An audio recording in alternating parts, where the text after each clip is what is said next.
Assalamualaikum warahmatullahi wabarakatuh. Izinkan saya memperkenalkan diri. Nama saya Muhammad Imran SPD.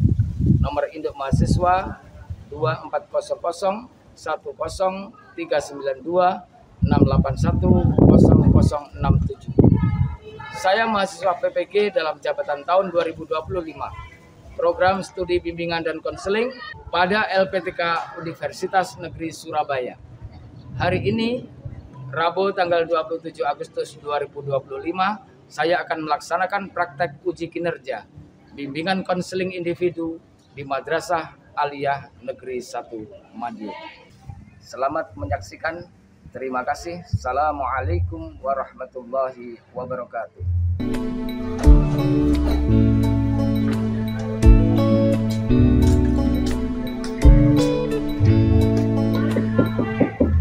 Assalamualaikum. Waalaikumsalam warahmatullahi wabarakatuh. Oh, monggo, silakan masuk. Dengan Mas siapa ini? Dengan Mas Yunus, Pak. Mas Yunus. Mas Yunus saat ini kelas 11D. kelas 11D. Iya, ya. Kabarnya hari ini Mas Yunus sehat? Alhamdulillah sehat. Alhamdulillah sehat. Bapak, Ibu sehat semua? Alhamdulillah sehat. Sehat. Mas Yunus punya berapa saudara? Untuk saudara, 2 bersaudara, Pak. 2 bersaudara. Kakaknya apa adiknya? Makanya, Kakaknya. Sekolahnya di mana? jadi satu Madiun ini. Di Man Satu Madiun ini juga. Alhamdulillah. Jadi kakak beradik saat ini sekolah di Man Satu Madiun ya. Oke, saya doakan semoga nanti semuanya lulus dengan baik. Semuanya nanti bisa melanjutkan ke perguruan tinggi bersama-sama juga. Oke, amin. Terus tadi Mas Yunus kesini disuruh Bapak Ibu guru atau keinginan sendiri untuk ke ruang BK ini? Saat itu sebenarnya saya waktu sampai di kelas, saya itu sempat ketiduran, Pak. Terus saya itu dibangunin sama bu guru. Sekarangnya saya disuruh ke ruang BK, Pak. Oh, jadi kamu ceritanya tadi masuk kelas, terus ketiduran, dibangunkan sama ibu guru, terus kamu disuruh ke ruang BK gitu. Oh, baik ya. Saya ucapkan terima kasih pada Mas Yunus ya, Mas Yunus yang sudah bersedia hadir di ruang BK ini. Saya sebelumnya kehadiran Mas Yunus ke sini itu atas dasar sukarela apa dipaksa sama Bapak Ibu guru? Sukarela. Sukarela ya, benar ya? Atas dasar sukarela datang ke BK. Sebelumnya sudah pernah ke ruang BK? Ya, belum, Pak. Belum pernah ya? Sudah berarti belum pernah mengikuti bimbingan konseling individu ya? Belum pernah. Baik, sedikit mungkin saya jelaskan dulu bahwasanya konseling individu atau bimbingan konseling itu bertujuan untuk memberikan layanan kepada siswa-siswi atau kepada konseli ketika konseli punya masalah. Jadi akan membantu memberikan pemecahan masalah, membantu konseli dalam menghadapi masalah. Baik, sebelumnya mungkin Mas Yusuf ada yang ingin ditanyakan? Tidak ada. Sebelumnya ini nanti kita akan mengadakan konseling individu. Kurang lebih waktunya nanti 1 kali 45 menit. Jadi 45 menit nanti kita mengadakan konseling individu. Mas Yunus ya, untuk mengikuti bimbingan konseling ini? Siap. Siap ya? Baik. Sebelumnya saya minta nanti Mas Yunus mengisi ini lembar informan consent ya. Ini diisi, nanti kita akan mengadakan bimbingan individu gitu ya. Silakan diisi dulu. Nama, kelas, diisi.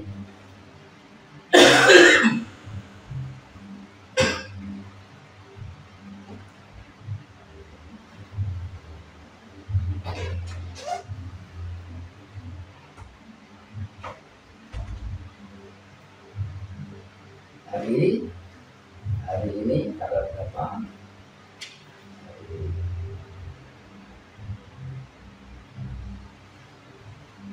Tanggal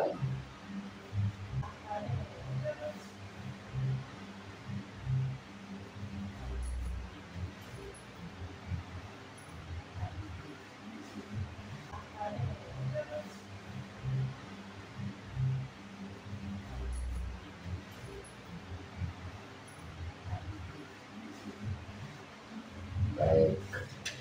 Terima kasih.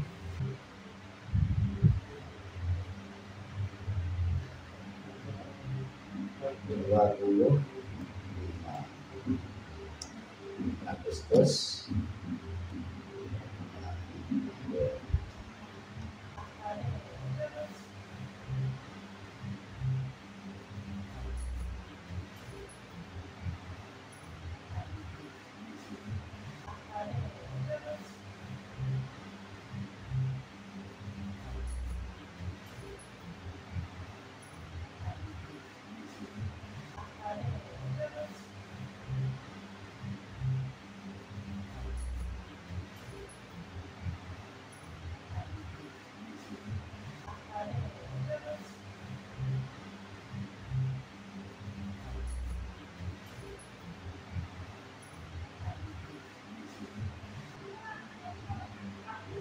Baca dulu. Kalau sudah silakan ditandatangani.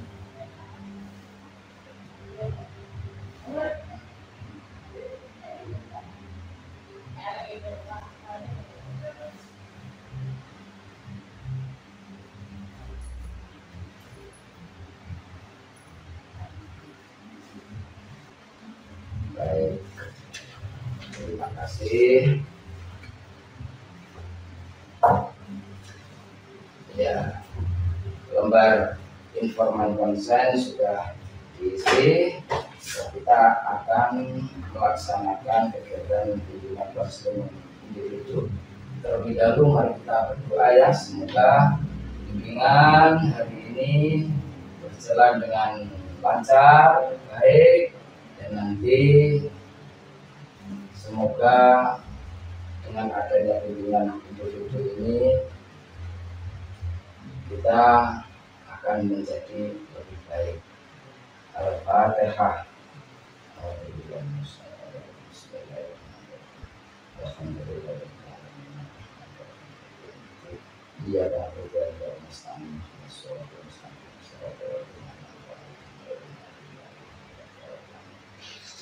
Baik, terima kasih. Oh ya, sebelumnya ini saya kasih tahu dulu bahwasanya dalam bimbingan ini ada beberapa azas ya. Antara lain salah satunya adalah azas kerahasiaan. Jadi apa yang menjadi masalahnya Mas Yunus sampaikan secara terbuka, jangan ditutup-tutupi, jujur.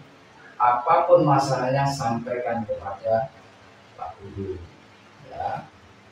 Jadi jangan khawatir, nanti Pak Guru akan menjaga rahasia ini dengan sebenar-benarnya. Ya, itu adalah haknya konseling untuk mendapatkan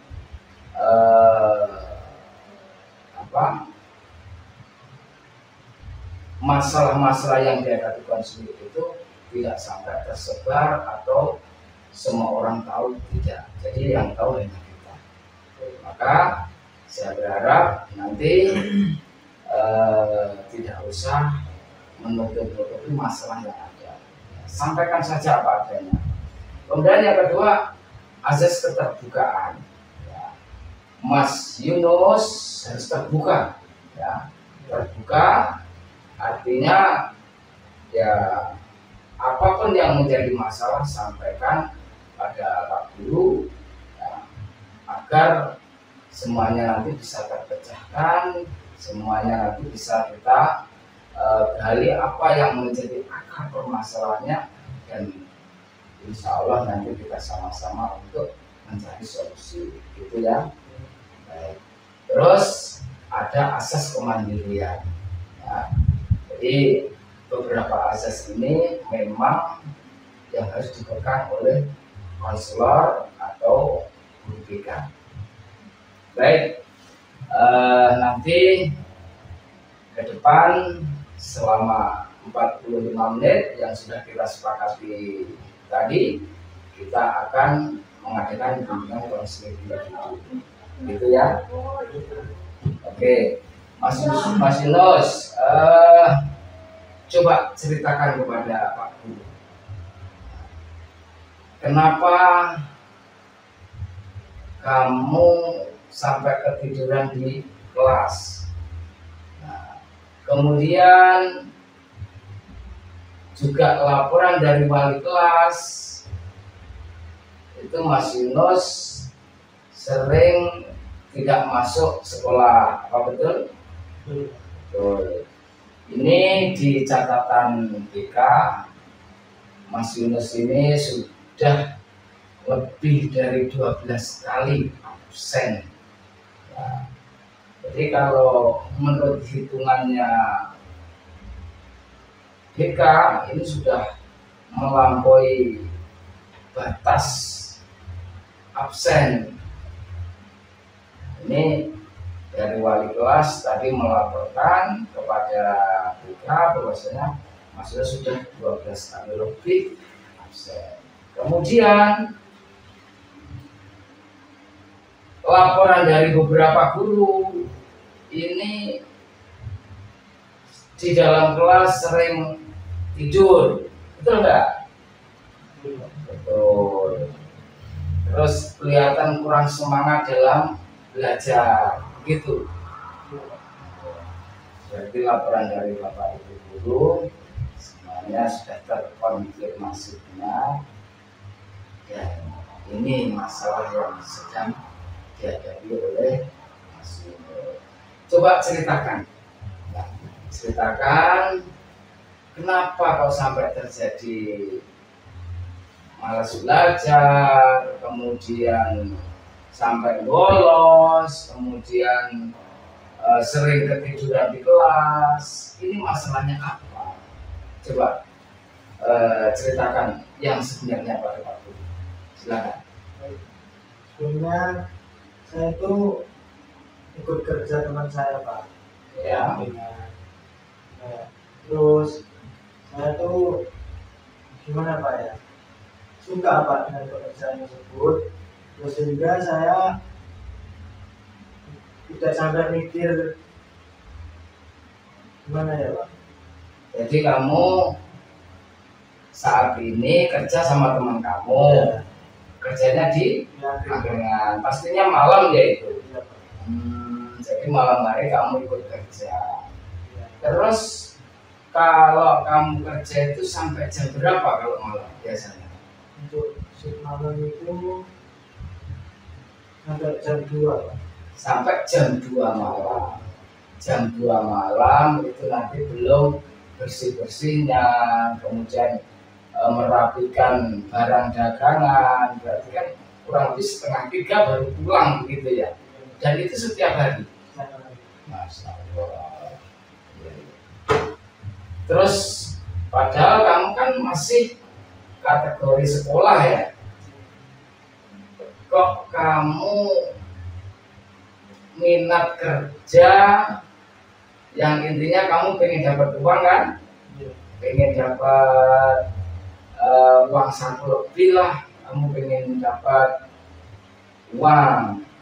Apa yang menjadi motivasi kamu kok kerja, padahal kamu kewajiban kamu adalah sekolah dulu? Apa itu? Sebenarnya itu saya bisa bekerja tuh ini membantu orang tua juga Pak, untuk memenuhi kebutuhan sekolah saya.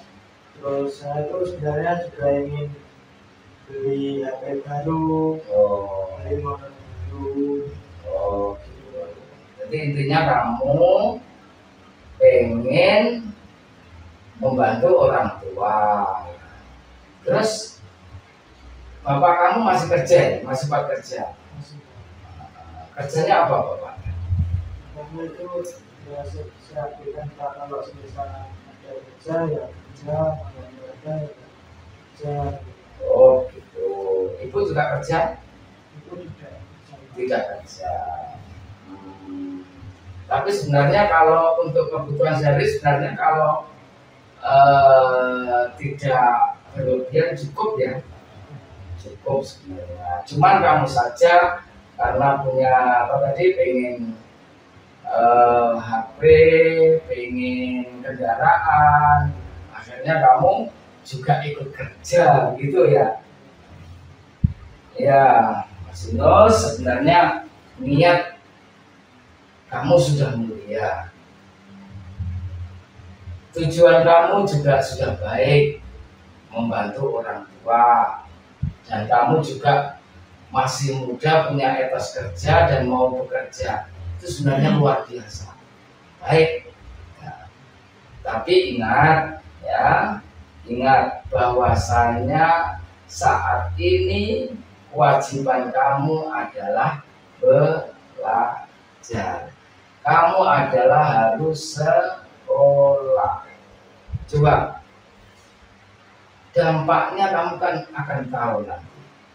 Ketika kamu malam begadang sambil kerja, cuma tadi di angkringan ya, di angkringan, kemudian setiap hari seperti itu, pasti paginya paling sering kamu bangkong, jelas. Kalau toh tidak bangkong, pasti kamu capek di sekolah, ya enggak? Nah, maka ketika ada pelajaran Bapak Ibu guru, kamu tertidur. Terus karena capek, kamu tidak punya semangat belajar. Betul begitu ya? Maka ini yang perlu menjadi catatan untuk Mas Yunus.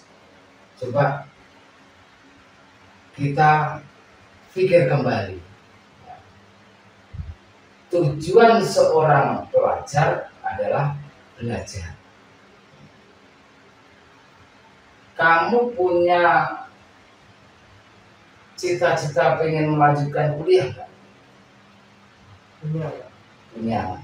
Kamu pengen nanti setelah tamat dari sini kuliah gitu ya? Maka saya berharap Mas Yunus ini memikirkan, menggali potensi yang ada di dirinya, merenung, apakah saya harus terus bekerja, kemudian sekolah saya seperti ini, apakah saya harus seperti ini terus kalau saya seperti ini terus, bagaimana sekolah saya, bagaimana pendidikan saya, bagaimana masa depan saya, itu harus mulai berpikir. Ya, baik, Mas Yunus. Jadi kamu tadi sudah menyampaikan permasalahan kamu, bahwasanya kamu kalau malam itu kerja, kemudian kadang sampai jam 2, bahkan sampai setengah 3, yang menyebabkan paginya kamu sering terlambat, bahkan sering bolos, tidak masuk kelas, dan kemudian pelajaran kamu juga tertinggal. Nah, Selanjutnya ini kalau menurut Mas Yunus sendiri, ini kira-kira kedepannya positif nggak?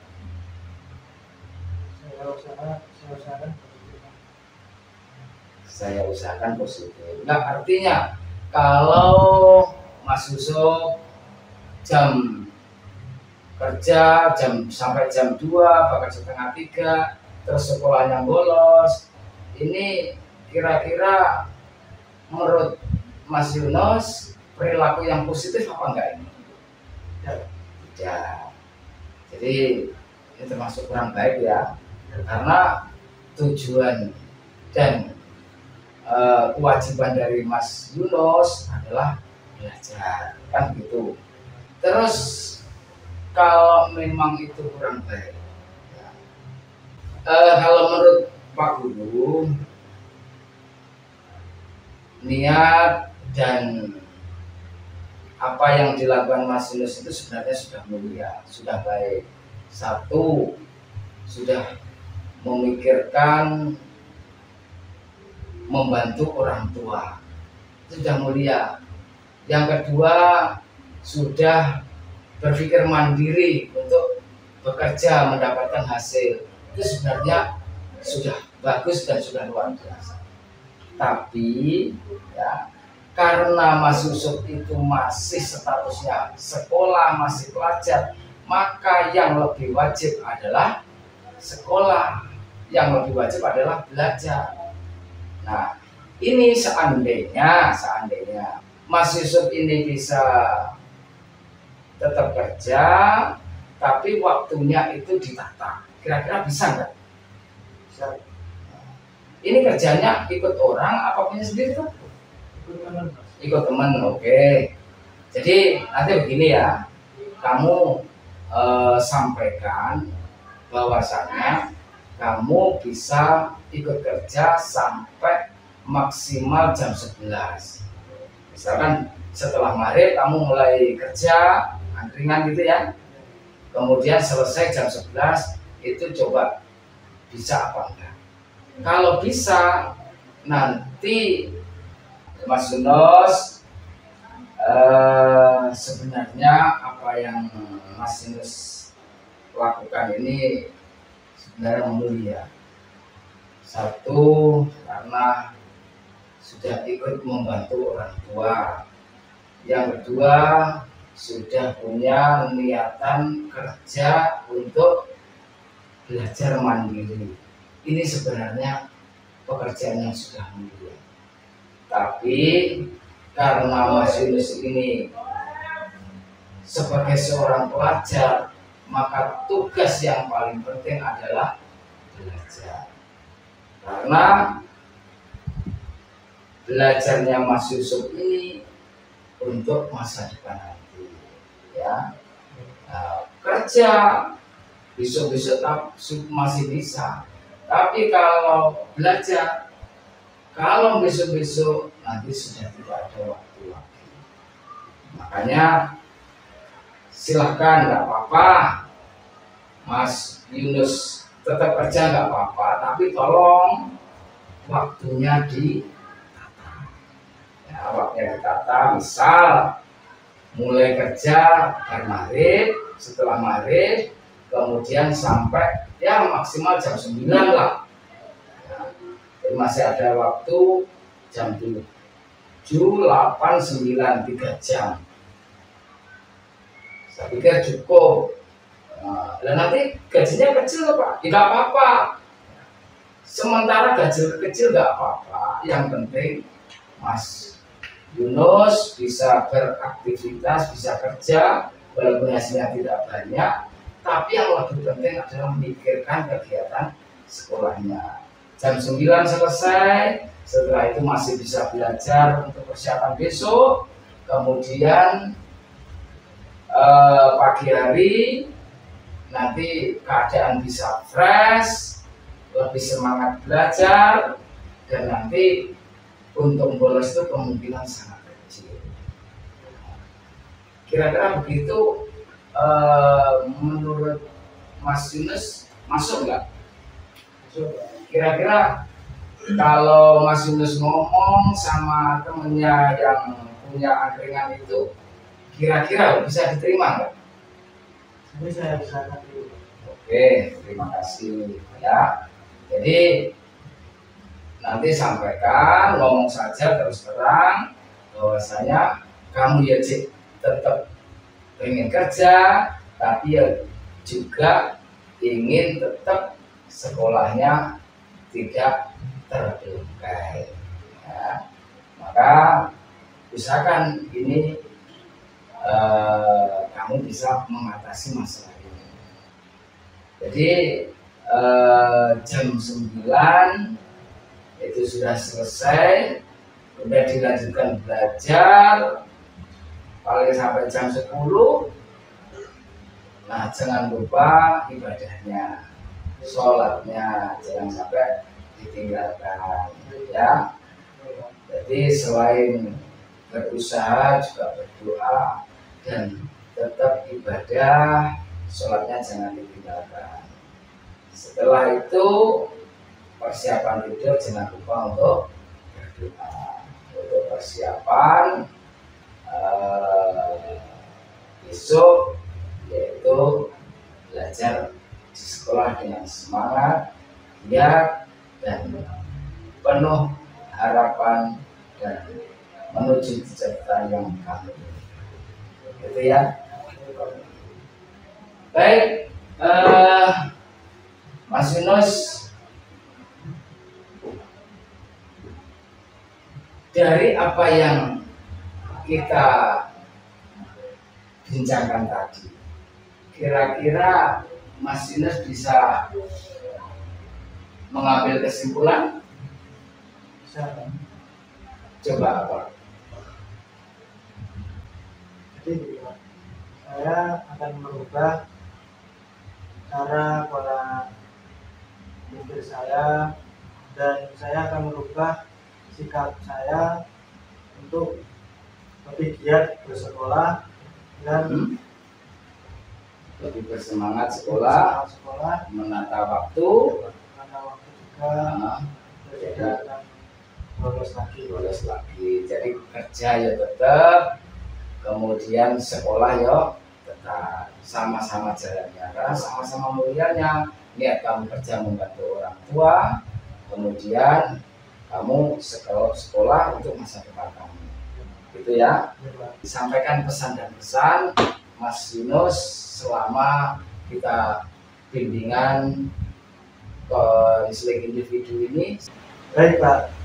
Pesan dan kesan saya yang pertama, saya sangat bersyukur saya duduk di ruang kerja ini. Saya sangat senang sekali dapat pencerahan dari Bapak, dapat arahan dari Bapak, sehingga saya bisa menuju ke masa depan yang cerah, masa depan yang jelas, masa depan yang lebih baik. Jadi, Mas Yunus, terima kasih. Kemudian kalau ada apa-apa, gak usah sungkan-sungkan, langsung saja masuk ke ruang tiga. Apapun masalahnya, sampaikan, ya. Sampaikan, nggak usah ditahan, nggak usah dipendam sendiri, ya. Jadi DK ini manfaatkan apapun masalahnya, ya. Nanti kita akan membantu bagaimana cara mengatasi masalah-masalah yang sedang dihadapi. Itu harapan saya, dan sekali lagi saya mengucapkan terima kasih kepada Mas Yunus telah bersedia datang ke BK dengan sukarela, menyampaikan semua masalahnya, dan kita sudah menyepakati bahwasanya apa yang menjadi masalah-masalah Mas Yunus ini akan menjadi pelajaran yang berharga untuk Mas Yunus sendiri. Ya, dari Pak Guru dan berdoa, ya, semoga Mas Yunus nanti masa depannya lebih indah, lebih membahagiakan, dan benar-benar nanti menjadi dambaan kedua orang tua dan bapak ibu. Nah, terima kasih. silakan Mas Yunus untuk bisa kembali ke kelasnya. Terima kasih. Ya, silakan kembali ya, sama-sama. Semangat ya. Bapak Ibu penguji yang saya hormati, tadi hasil uji kinerja bimbingan konseling itu yang telah saya lakukan, dan alhamdulillah sudah terlaksana dengan lancar, terlaksana dengan baik. Semoga video ini bermanfaat untuk semuanya. Terima kasih. Assalamualaikum warahmatullahi wabarakatuh.